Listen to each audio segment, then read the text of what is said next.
You know, I never thought retirement would turn into some kind of wild showdown. But here I am, Jack Harlan, just a guy who spent 30 years unclogging pipes and fixing leaks for folks in the city, finally settling down in this quiet little spot called Pine Hollow. I'd saved up enough to snag a cozy cabin right by the edge of a serene pond. Nothing fancy, just a wraparound porch where I could sip coffee at dawn, watch the mist roll off the water, and maybe tinker with a few projects without anyone breathing down my neck. But man, from the get-go, it felt like I'd stepped into someone else's drama, because the moment I moved in, this Pine Hollow Homeowners Association, the HOA rolled out the red carpet with a thick booklet of rules that could double as a doorstop. They seemed harmless at first, you know?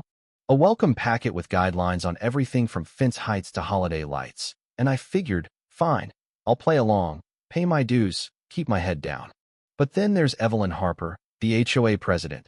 This woman who ran the show like it was her personal kingdom, petty as all get out, fining people for stuff like leaving a garden hose uncoiled or hanging a bird feeder too low. I heard stories from neighbors about her nitpicking ways, how she'd drive around in her shiny SUV, clipboard in hand, just looking for excuses to slap on fees. Me? I wasn't looking for trouble. I'd dealt with enough cranky clients in my plumbing days to know when to nod and move on. So I fixed up my place quietly, built a simple lean-to out back for stacking firewood, nothing flashy, just practical for those chilly evenings by the fire, and thought that was that. But oh boy, did things go sideways fast. One morning, I turn on the faucet to make coffee, and instead of water, it's this sputtering burst of air followed by rusty dribbles that look like they've been sitting in the pipes for years. I head outside, check the lines, everything's fine on my end, then pop open the meter box, and there's this big red tag locked on, saying my water's been suspended by the HOA for some violation. Violation? Turns out, they called my firewood lean-to an unauthorized structure, like I'd built a skyscraper or something. I felt this hot flush of anger rising. You know, the kind where your hands shake a little because it's so damn unfair. I'd followed every code I knew from my trade, and now they're cutting off my water over a pile of logs. I stormed over to the HOA office, which was just this converted garage at the community center, and there she was, Evelyn, sitting behind a desk piled with papers, looking all smug in her pressed blouse. "Evelyn," I said, trying to keep my voice steady, "what the hell is this? You can't just shut off my water, it's gotta be illegal." She leaned back, adjusted her glasses, and cited some Section 12, subsection C from their bylaws, claiming they'd sent notices, though I swear, nothing ever showed up in my mail. "Mr. Harlan," she drawled, with that fake politeness that makes your skin crawl, "the association has every right to enforce standards. If you'd like, you can appeal to the board, but until then, perhaps consider removing that eyesore." Eyesore? My blood was boiling. Here I was, a guy who'd worked his ass off for a peaceful life, and she's treating me like some delinquent kid. I slammed the door on my way out, muttering under my breath, "This ain't over, not by a long shot." Driving home, I replayed it all in my head, feeling that deep gnaw of injustice, like she'd poked at some old wound from years of dealing with bosses who thought they owned you. Why me? Maybe it was because I was the new guy, or perhaps Evelyn had her own baggage. Rumors said her family lost land years back in some dispute, and now she wielded this HOA power like a weapon to control what she could. Whatever it was, it lit a fire in me. I wasn't going to roll over. That night, I couldn't sleep, pacing the porch with a flashlight, staring at those dry pipes. As a plumber, I knew water systems inside out, so I started digging literally and figuratively. Pulled up county records online, pored over maps, and bingo, the whole neighborhood's water fed through this main line that ran across a forgotten half-acre parcel right upstream, one that was up for auction due to back taxes.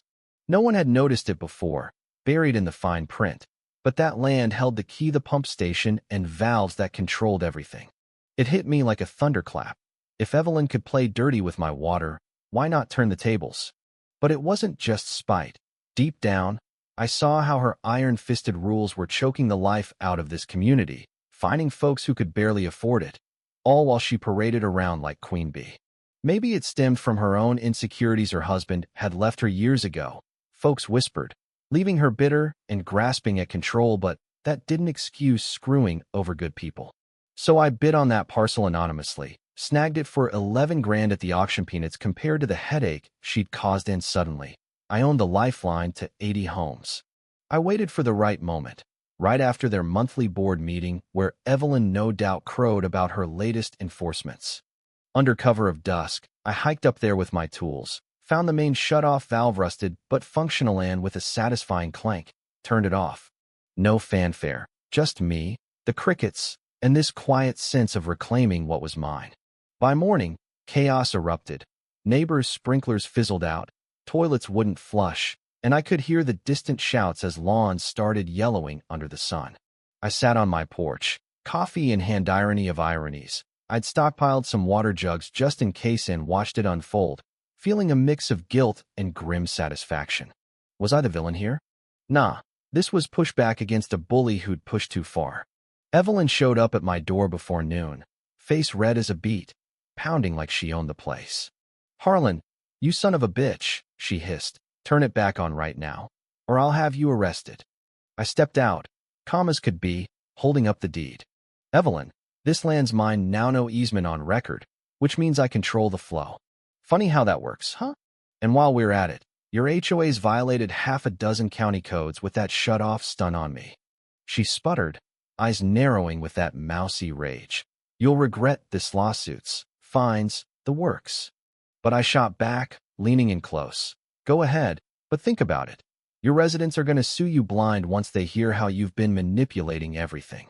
Or worse, the county gets involved, audits your books." Her face drained of color. She knew I had her. Whispers had already started about missing funds, how dues went up, but nothing got fixed. She stormed off, tires screeching, and I felt this rush, like I'd finally stood up not just for me, but for everyone she'd stepped on. Word spread like wildfire, and soon board members were calling Marcus, the treasurer, this retired mechanic with a gruff voice but a fair heart, was the first. "Jack, what the hell? Folks are freaking out, kids can't shower, gardens dying." I laid it out.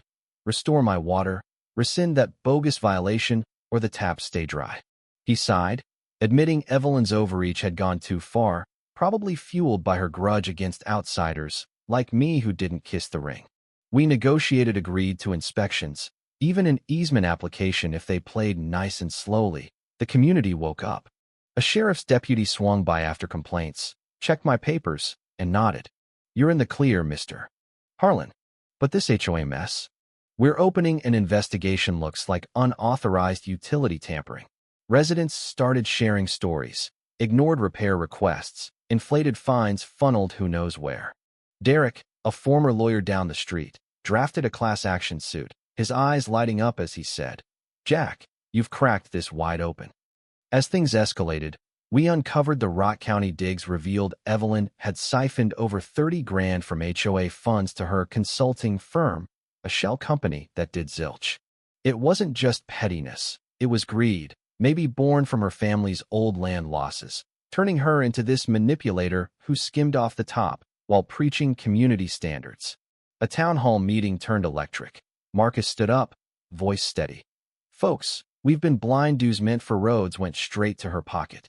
Gasps rippled through the room, and then a detective announced her arrest in Reno, caught fleeing with bogus IDs.